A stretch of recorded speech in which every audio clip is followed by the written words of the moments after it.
Hi అండి, ఇది మా సండే మినీ వ్లాగ్ అండి. ఈరోజు మార్నింగ్ బ్రేక్ఫాస్ట్లోకి అయితే ఇడ్లీలు వేస్తున్నాను. ఇడ్లీలోకి చట్నీ కావాలి కాబట్టి చట్నీ అయితే మిక్సీ పట్టేశాను. ఇక మేము టిఫిన్ తినడం అయితే కంప్లీట్ అయిపోయిందండి. బైక్ అయితే బాగా రిపేర్ వస్తుందనేసి బైక్ని అయితే షోరూంలో ఇవ్వడానికి వెళ్ళాము. తర్వాత ఇంటికి వచ్చిన తర్వాత మా వారైతే చికెన్ తీసుకుని వచ్చారు. ఇంకా చికెన్ కూర అయితే వండుతున్నాను. ఇంట్లో అల్లం వెల్లుల్లి పేస్ట్ అయిపోయింది. అలాగే మసాలా పొడులు కూడా ఏమీ లేవండి. సరే అయితే మనము చక్కగా రోల్లో రుబ్బుకుని పచ్చి మసాలాతోటి చికెన్ కర్రీ వండుదాము అన్నట్టుగా మసాలా అయితే నేనే తయారు చేస్తున్నాను.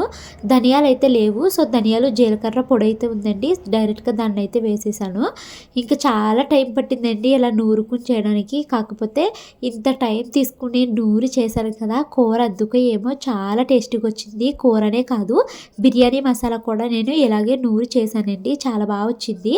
అంతేనండి, కూరలోకి ఇవన్నీ మిక్స్ చేసేసి ఉల్లిపాయలు మగ్గిపోయాక చికెన్ ముక్కలు అందులో అయితే వేసేసాను. మరో పక్కన అయితే పలావ్ అయితే చేస్తున్నాను. పలావ్ కూడా చికెన్ పలావ్ అయితే చేస్తున్నానండి. ఈ రోజు నా వంట పని 12:30 కల్లా పూర్తయిపోయిందండి. ఇంకా అందరినీ రండి భోజనానికి, వేడివేడిగా తిందాము అనేసి కూర్చోబెట్టేసి భోజనాలు